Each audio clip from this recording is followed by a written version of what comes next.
감사합니다. 오늘 하나님 말씀은 이제 에베소서 강의 6번째 시간입니다. 계속해서 이제 에베소서 강해를 1장 1절부터 계속해서 이제 말씀을 보고 있죠. 1장 오늘은 11절부터 14절인데요.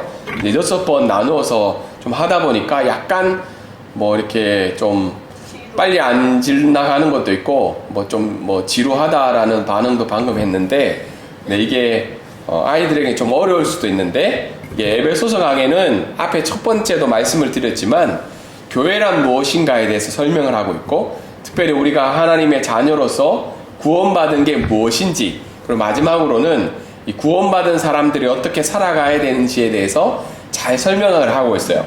그래서 에베소서를 마치려면 아마 한 30번쯤은 해야지 이게 6장에 걸친 말씀이 끝날 것 같은데, 아무튼 최대한 이 말씀을 전해보도록 하겠습니다. 오늘은 6번째 시간으로요, 구원의 확실한 보증이라는 제목을 가지고 에베소서 1장 11절부터 14절 말씀을 전하도록 하겠습니다. 이제 요즘 한국에 좀 어려운 이야기가 뭐냐면 바로 그 전세 보증금 사건이죠. 그래서 우리가 외국에 살아서 이 내용을 잘 모를 수도 있는데, 1, 2년 동안 이 전세 보증금 사건이 굉장히 이제 크게 한국에서 발생이 많이 되었습니다. 우리 앉아있는 여러분들 중엔 전세라는 제도를 잘 모를 수도 있어요. 특별히 외국은 집에 살아가는 방법이 두 가지인데, 하나는 사는 방법, 집주인이 되는 방법이고, 하나는 이제 렌트, 그러니까 그 매달마다 월세를 내는 방법으로 우리가 살고 있죠. 근데 한국은 특이하게 한 가지 더 제도가 있어요. 그것은 뭐냐면 집값에 평균이라고 할 수 없지만 최대한 80% 정도를 이제 보증금으로 맡기면 매달 월세를 내지 않고 나중에 2년이나 3년이 지나고 난 다음에 그 보증금을 집주인이 돌려주는 제도가 바로 전세라는 제도이죠. 이 전세라는 제도가 사실은 이제 돈이 많이 집을 살 형편이 없거나 아니면 매달 월세 내기가 좀 힘든 사람한테는 굉장히 좋은 제도인데, 어떤 일이 발생이 됐냐면 이 전세금을 어떻게 해요? 주인에게 맡겼는데 주인이 그 돈을 돌려주지 않거나 돌려줄 수 없는 복잡한 이 사기 사건으로 가는 것이 바로 전세 보증금 사건이라고 합니다. 그래서 정말 어렵게 힘들게 모았던 그 돈을 주인에게 맡겼는데 그 주인이 어떻게 됐다는 거예요? 돌려주질 않는 거죠. 그래서 길거리로 나가는 일들이 많이 발생이 됐다고 합니다. 한 가지 사건으로 올해인지 작년인지 구리시에서 이 전세 보증금 사건이 있었는데 무려 2,400억 정도라고요. 엄청난 사건이었죠. 그래서 몇몇 사람들이 사기를 치려고 전세금을 받아서 우리 2,400억이나 되는 그 전세금을 돌려주지 않는 이 무시무시한 일들이 한국 사회에 있었다고 합니다. 사실 원래 이 보증금이라는 말은 어떤 일이 발생하는 것에 대해서 어떻게 해요? 타인의 신분이나 생명이나 사물에 대해서 틀림없이 이 일들이 일어나는 것을 증명하거나 책임지는 행위를 보증이라고 이야기를 합니다. 그래서 어른들 중에 우리 한국 사회에 보증을 잘못 써서 집이 이렇게 망하게 되는 경우들도 있었죠. 근데 앞에 이야기한 이 전세 보증금 사건은 이 보증이 어떻게 돼요? 보증을 해줬는데 보증이 100% 이루어지지 않는 일들을 이야기를 하고 있습니다. 근데 우리가 살아가는 인생을 살다 보면 어때요? 이 세상에 100% 약속이 이행되거나 아니면 100% 계약이 이루어지는 경우가 많을까요? 우리도 이렇게 가족끼리 이렇게 있는 경우가 많지만 부모와 자녀 간에도 약속을 하기도 하고요. 친구끼리 약속을 하기도 하고, 그리고 어떻게 해요? 회사 동료끼리도 우리가 약속과 계약을 하지만 100% 이행이 되지 않을 때가 대부분인 것 같아요. 왜냐하면 우리가 살고 있는 사회는 어떻게 해요? 나의 이익과 나의 계산과 내가 손해를 보지 않기 위해서는 거짓말을 하거나 아니면 우리가 약속했던 것을 뒤집는 것이 어쩌면 우리가 살고 있는 이 사회의 일반적인 모습이 아닐까 생각해 보기도 합니다. 그래서 이 사회를 살아가는데 가장 어려운 문제는 이런 신뢰가 없고 약속을 지키지 않고 서로 보증을 할 수 없는 이 인간관계가 가장 힘든 일이 아닐까 그런 생각을 해보게 됩니다. 그런데 오늘 읽은 이 에베소서 말씀 1장 11절부터 14절까지는요, 그런 사람들 사이에서 일어나는 100% 보증할 수 없는 일이 아니라 성경이 이야기하는 100% 확실한 보증을 오늘 읽은 성경 말씀은 이야기를 하고 있습니다. 특별히 우리가 성경 말씀 1장 3절부터 10절에 우리가 배웠던 말씀을 읽었던 하늘에 속한 신령한 복, 이 복에 대해서 구원의 복을 확실히 보증한다는 내용들이 오늘 읽은 말씀 가운데 나타나고 있습니다. 오늘 이 말씀을 통해서 구원의 확실성이 한 세 가지 정도로 이야기할 수 있는데요. 그 세 가지를 한번 말씀을 통해서 우리가 살펴보기를 원합니다. 사실 이 기독교 안에 가장 큰 문제가 뭐냐면 이 구원에 관한 문제예요. 왜냐하면 기독교는 어떻게 보면 우리가 삶의 여러 가지 어려운 문제들을 해결하기 위해서 종교를 찾는 부분들도 있지만, 궁극적으로는 우리가 죄인된 우리가, 또한 이 땅에서 수치심을 가지고 살아가는 우리가 하나님의 자녀로 명예롭게 회복이 되는 이 구원의 문제가 가장 큰 중요한 주제입니다. 근데 이 구원에 대해서 사람들이 오해하고 잘못 가르침을 받다 보니까 이단들도 생겨나고요. 또한 우리의 신앙생활이 균형 잡히게 나타나지 않고 있는 모습들이 있습니다. 그래서 오늘 이 구원의 확실성은 어쩌면 우리가 신앙생활 하는데 굉장히 중요한 부분이라고 이야기를 할 수가 있습니다. 오늘은 첫 번째 말씀은 구원의 확실성은 어디에서 온다는 거예요? 그의 뜻대로 결정하시는 하나님의 계획에 있다고 11절부터 12절은 이야기를 하고 있습니다. 11절부터 12절까지 말씀을 제가 잠깐 한번 읽어보면요, 모든 일을 그의 결정대로 일하시는 이의 계획을 따라 우리가 예정을 입어 그 안에서 기업이 되었으니 이는 우리가 그리스도 안에서 전부터 바라던 그의 영광의 찬송이 되게 하려 하심이라. 그러니까 우리가 받은 하늘에 속한 신령한 복, 이 구원의 복은 하나님의 뜻대로 결정하시는 하나님의 계획에 있다고 오늘 성경은 이야기를 하고 있습니다. 근데 전체적으로 11절부터 14절 말씀에 보면 이 두 가지 단어가 이 대비적으로 나오고 있어요. 대조적으로. 11절과 12절에 보면요, 우리라는 단어를 써요. 이 사도 바울이 이 단어를 많이 쓰는데 우리라는 단어. 그런데 13절과 14절에는 어떤 단어가 주로 많이 나오냐면 너희라는 단어가 나와요. 너희라는 단어. 우리라는 단어, 너희라는 단어.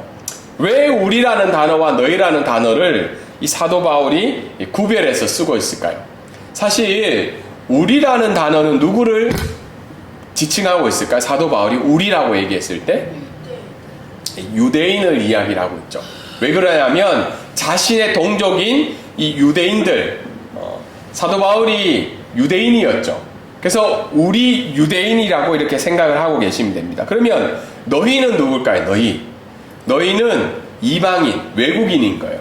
그러니까 에베소 교회에는 크게 두 그룹의 이 교인들이 같이 예배를 드렸는데, 바로 우리라는 유대인 그룹과 너희라는 이방인, 외국인, 유대인이 아닌 다른 나라 사람들의 그룹을 가지고 있었습니다. 사실 에베소 교회 안에는 큰 문제가 있었는데, 그 큰 문제가 뭐냐면 이 두 그룹이 굉장히 분열하고 싸우고 다투는 일이 교회 안에 날마다 있었습니다. 그래서 이 사도 바울은 어떻게 하면 이 우리와 너희를 예수 그리스도 안에 하나 되게 할까를 고민했던 주제이기도 합니다. 그래서 우리인 유대인이든 너희인 이방인이든 하나님은 차별하지 않으시고 그 구원을 베풀어 주신다는 의미에서 이 두 단어를 반복해서 사용을 하고 있습니다. 사실 하나님께서는 누구를 먼저 택하셨나요? 이방인을 먼저 택하셨어요? 유대인을 먼저 택하셨어요? 네, 사실은 유대인을 먼저 택했습니다. 12절에 보면 이렇게 나와 있어요. 이는 우리가 그리스도 안에서 전부터라는 단어가 나와요. 전부터. 그러니까 미리 택하신 민족이 있다는 거죠. 그게 바로 유대인이라는 겁니다. 유대인은 근데 왜 하나님이 먼저 택하셨을까요? 그 이유는 유대인을 통해서 하나님이 다른 민족들을 구원하시기 위한 하나의 도구로 사용하기 위해서 유대인을 택하셨다는 겁니다. 그런데 이 유대인을 택하셨을 때는 예정이라는 단어를 썼는데요. 여러분, 이때 쓰인 예정이라는 단어는요, 어떤 의미가 있냐면 제비를 뽑는다는 의미가 있어요. 예정. 제비를 뽑는다. 아니면 선택하다. 여러분 혹시 어느 인형을 사러 가거나 물건을 사러 갔을 때 여러 똑같은 물건들이 많죠. 아니면 아이스크림을 사러 갔는데 다양한 종류의 아이스크림이 있잖아요. 그때 누가 선택을 해줘요? 아빠가 선택을 하지만, 그래도 우리가 갔을 때는 보통 물건을 사러 간 사람이 그 물건을 선택하잖아요. 여러 군데서. 동일하게 하나님이 예정했다는 말은 어떻게 해요? 유대인 백성들이 어떤 잘났거나 도덕적으로 굉장히 삶이 좋았거나 아니면 능력이 뛰어나서 그들 스스로가 자격이 되어서 뽑힌 것이 아니라 하나님의 계획 속에서, 하나님의 뜻 속에서 어떻게 해요? 하나님이 유대인을 선택했다는 거예요. 그렇기 때문에 하나님께서는 이 선택한 유대인들을 통해서 전부터라는 단어를 통해서 다른 민족보다 먼저 택하셨고, 그리고 모든 이방인들까지 가기 위해서 이 유대인들을 사용하셨다라고 이야기를 하고 있습니다. 그렇기 때문에 오늘 1절 말씀을 통해서 우리가 알 수 있는 것은 유대인이 받은 이 구원의 확실성은 앞에서 설명한 것처럼 유대인의 어떤 행위나 능력이나 도덕성에 있는 것이 아니라 모든 일을 결정하시는 그 하나님의 뜻에 의해서 하나님께서 제비를 뽑듯이 어떻게 해요? 선택해서 사용이 되었다고 이야기를 하고 있습니다. 이것을 우리에게 적용을 해보면요, 이것이 우리의 구원의 확실성인 거예요. 다르게 이야기해서 하나님이 우리를 선택하시고 예정하신 이유가 어디에 있다는 거예요? 나의 오늘의 태도와 나의 오늘의 도덕적 능력과 나의 오늘의 삶의 모습 때문에 하나님이 나를 택하신 것이 아니라 모든 일을 결정하시는 그 하나님의 선택 때문에 우리가 하나님의 자녀로서 구원을 받게 되었다는 겁니다. 그렇기 때문에 어떻게 해요? 이 구원은 확실한 거예요, 안 한 거예요? 확실하다는 거죠. 만약에 우리의 선택과 우리의 노력과 우리의 태도에 따라서 이 구원이 바뀐다면 구원의 확실성이 오늘날 있을 수 있을까요? 없다는 겁니다. 그래서 사도 바울은 12절에 이렇게 이야기하고 있어요. 그렇기 때문에 너희 유대인들은 무엇을 하라고 되어 있나요? 영광의 찬송을 하나님께 드리라고 이야기를 하고 있다는 거예요. 왜냐하면 구원의 확실성은 당신들에게 있는 것이 아니라 모든 일을 결정하시는 그 하나님의 예정, 선택에 있기 때문이라는 겁니다. 두 번째 오늘 말씀의 구원의 확실성은 어디에 있냐고 이야기를 하고 있냐면 13절에 보면요, 성령 하나님의 인치심에 달려있다고 오늘 성경은 이야기를 하고 있습니다. 13절에 우리 이렇게 성경이 이야기하고 있는데요, 그 안에서 너희도 진리의 말씀 곧 너희의 구원의 복음을 듣고 그 안에서 또한 믿어 약속의 성령으로 인치심을 받았으니 라는 말이 있습니다. 인치심. 굉장히 한국 사회에서 요즘은 많이 쓰는 단어는 아니죠. 근데 고대 사회에서 인을 친다, 태국말로는요 깐 프라탑드라라고 이 말 씁니다. 프라탑드라. 네, 뭐 일하시는 곳에서 이거 한 번씩 찍으시죠. 예, 도장이라는 말이죠. 그래서 고대에서 인을 친다는 말은 소유를 확정한다는 말이에요. 소유. 이거는 내 거야 라고 도장을 찍는다는 거죠. 예전에 고대 사회에서는 노예나 가축에게 이 도장을 찍죠. 한국에도 보면 조선시대 노예들에게 어떻게 해요? 노예라는 징표를 이렇게 찍고 있잖아요. 동일하게 요즘은 어떤가요? 요즘은 우리 가끔 소고기나 돼지고기 사면 어떻게 해요? 이렇게 파란색 도장이 빨간색, 파란색 찍힌 게 있죠. 그게 뭐라는 거예요? 이 고기는 어디서 생산이 되었고 등급이 어떻고 그걸 어떻든 그 사람들의 이 동물들의 소유권을 의미하는 그 도장이기도 합니다. 그래서 이 도장의 의미는 그냥 단지 표시의 의미도 있지만 다르게 이야기해서는 소유권의 의미를 가지고 있다는 겁니다. 사도 바울은 유대인인 우리들이나 너희인 이방인들도 하나님의 그 구원의 복음을 듣고 그것을 믿게 되면 동일하게 유대인처럼 무엇이 된다는 거예요? 하나님의 소유가 된다는 거예요. 그걸 성경에서는 다르게 이야기해서 하나님의 기업이라고 이야기를 합니다. 하나님의 것들을 물려받을 수 있는 그 소유권을 자녀되었다는 증거를 누가 해주겠다는 겁니까? 성령 하나님이 그 도장이 되어 주시겠다는 겁니다. 지금 요즘 이제 저희 자녀들이 이제 한국 대학을 가기 위해서 서류를 받고 있어요. 태국에서 받은 학교 다닌 서류, 그리고 안식년 때 1년 잠깐 간 미국에 있는 서류. 근데 지금 대사관에서 요구하는 게 학교의 직인을 원하죠. 근데 지금 좀 어려운 부분들이 어떻게 해요? 저희 아이들이 다녔던 학교가 이름이 바뀌어서 겨우 이제 태국 외교부 가서 도장을 받아왔죠. 그럼 미국도 미국 시카고에 있는 영사관에 가서 이걸 냈는데 학교 교장의 이 사인을 받아오라는 거죠.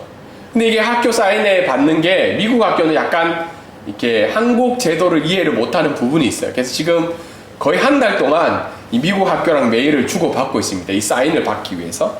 그만큼 이 사인이 들어가고 소유권이 들어가고 도장이 들어갔다는 것은 엄청난 의미를 하고 있는 거죠. 학교 교장에 사인 들어갔다는 건 이 서류가 어떻게 해요? 자기의 소유이기도 하고 자기의 표시이기도 한 겁니다. 동일하게 우리가 구원을 받고 난 다음에 성령 하나님이 우리의 도장이 되어주시고 인치심이 되어졌다는 건 구원이 취소가 될 수 있다는 거예요? 없다는 거죠. 한 번 받은 구원은 성령에 의해서 인치심을 받은 구원은 변할 수가 없다는 겁니다. 근데 우리가 가끔 하루하루를 살아다 보면 의심이 들 때가 있어요. 내가 누군가와 잘못을 하든지 내가 죄를 짓든지 아니면 인간관계에 어려움이 있을 때마다 내가 받은 구원이 확실한가? 나는 하나님의 자녀라고 믿고 살아가고 있지만 내가 받은 구원이 확실한가란 의심이 들 때가 많다는 겁니다. 때로는 어떻게 해요?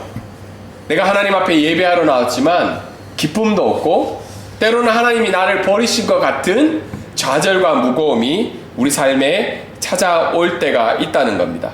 그런데 오늘 성경은 어떻게 이야기하고 있죠? 너희가 받은 구원의 확실성은 내 감정과 내 태도에 있는 것이 아니라 성령 하나님의 인치심에 있다고 오늘 성경은 분명하게 이야기를 하고 있습니다. 이제 마지막으로 우리가 받은 이 구원의 확실성은요, 무엇에 있다는 거예요? 제목처럼 한번 읽어볼까요? 시작. 구원의 확실성은 성령 하나님의 보증에 있습니다. 네, 보증이라는 말 앞에서 설명을 드렸는데요. 헬라어에서는 이 보증이라는 말이 약혼 반지라는 의미라고 해요. 약혼 반지는 어떤 의미예요? 내가 약혼 반지를 끼면 얼마 뒤에는 어떻게 해요? 결혼을 한다는 의미가 있죠. 사실 그런데 요즘은 어떻게 해요? 요즘 뭐 약혼은 많이 하진 않지만 약혼을 해도 결혼까지 못하고 헤어지는 경우들이 굉장히 많이 발생이 되고 있습니다. 그래서 인간 사회에서는 약혼 반지가 그렇게 신뢰감을 주지 못하. 요즘은 결혼 반지도 그렇게 신뢰감을 주지 못하잖아요. 그런데 이 약혼 반지의 역할을 할 수 있게 하는 분이 누구라는 거예요? 성령 하나님이라는 거죠. 성령 하나님이 보증이 되어 주시겠다는 겁니다. 앞에 우리가 성령의 인치심, 도장을 받았다는 건 구원의 확실성에 의해서 현재적인 의미예요. 그런데 성령의 보증, 이 약혼 반지를 꼈다는 건 미래적으로 완성될 구원을 이루어 주시겠다는 거죠. 그래서 보증이라는 말을 계속 이야기한 것처럼 보증이라는 말은요, 태국말로 맞잠인데, 맞잠이라는 말은 어떻게 해요? 보통 집을 이사하거나 물건을 사거나 집을 살 때 맞잠을 걸어놓죠. 그 보증을 걸어놓으면 앞으로 어떻게 해요? 내가 미래에 그 약속을 이행해서 그 소유가 가질 수 있다는 것을 의미하고 있습니다. 그러니까 이 성령의 보증이라는 말은 현재 내가 구원을 받은 거에 대한 확실성이 아니라 앞으로 어떻게 해요? 내가 하나님의 자녀로서 천국에 들어가게 될 거라는 그 보증을 이야기를 하고 있다는 겁니다. 그래서 성령 하나님께서 보증이 되어 주시기 때문에 이 구원의 어떻게 보면 계약관계, 하나님과 인간의 이 구원의 계약관계가 파괴가 될 수 있다는 겁니까? 파괴가 될 수 없다는 거죠. 성령 하나님이 보증인이 되어 주시기 때문입니다. 그래서 오늘 14절 말씀은 이런 구원의 확실성들이 우리 가운데 있기 때문에 14절 말씀에도 끝에 이렇게 나오고 있어요. 그의 영광을 찬송하게 하려 하심이니라. 그러니까 이런 구원의 확실성들이 우리 가운데 있기 때문에 결국은 우리가 할 수 있는 일은 무엇밖에 없다는 거예요? 찬송할 수밖에 없는 일이라고 이야기를 하고 있습니다. 말씀을 정리하면 그럼 이 구원의 확실성들이 우리에게 어떤 의미가 있다? 우리가 다음 주에 이제 성탄절을 맞이하잖아요. 25일 날. 성탄절 사실은 더워서 태국이 계속 더워가지고 성탄의 기쁨이 별로 들지가 않아요. 뭐 한국에 이제 며칠 전에 눈도 많이 오고 성탄에 이렇게 기쁨이 많이 나타나고 있죠. 그리고 어떤 드라마 마이데몬인가 거기에 보니까 주인공이 이렇게 녹색 옷이랑 빨간색 옷을 이렇게 맞춰서 나왔더라고요. 그래서 성탄의 기쁨이 나는데 성탄의 기쁨을 볼 때 우리가 무엇을 생각해야 되냐면 이 구원의 확실성을 이 땅에 전해주시러 오신 예수님이 탄생하신 날이라는 거예요. 그냥 우리가 받고 싶은 선물을 받는 날이 아니라 이 구원의 확실성을 우리에게 주시기 위해서 이 땅에 오신 날이 바로 성탄절이라는 겁니다. 그렇기 때문에 우리가 때로는 성탄절이 다가와도 이런 문제들이 동일하게 우리에게 닥쳐 있고 해결되지 않는 삶에 여러 가지 문제가 있을지라도 우리가 찬양할 수 있는 이유가 바로 이 땅에 이 구원의 확실성을 주시러 오신 예수님이 탄생하신 날이라는 겁니다. 두 번째는 어떻게 우리에게 적용할 수 있냐면 우리와 너희를 구분하시지 않는 그 하나님의 계획이 있다는 겁니다. 사실은 우리가 살고 있는 사회는 얼마나 구분을 많이 져요. 너는 학력부터 시작하고 한국에서 태어나면 어떻게 해요? 어디에서 태어났는지부터 구별을 하고 외모로 차별하죠. 학업으로도 차별을 하죠. 그리고 인종으로도 차별을 받잖아요. 그런데 하나님은 어떻다는 거예요? 하나님의 계획 속에는 우리와 너희를 구별하지 않고 예수 그리스도 안에서 어떻게 해요? 하나 되게 하시고 분열과 다툼이 없도록 하나님께서는 우리에게 그 구원의 계획을 허락해 주셨다는 겁니다. 그래서 오늘 이 성탄절을 맞이하면서 또 오늘 이 말씀을 들으시면서 우리와 너희를 구분하시지 않는 그 하나님을 생각하면서 예수 그리스도 안에서 분열과 다툼이 없는 우리의 삶이 되기를 주님의 이름으로 소망합니다. 아멘. 이 시간 우리 찬양 드리시면서 우리 하나님 앞에 나아가도록 하겠습니다.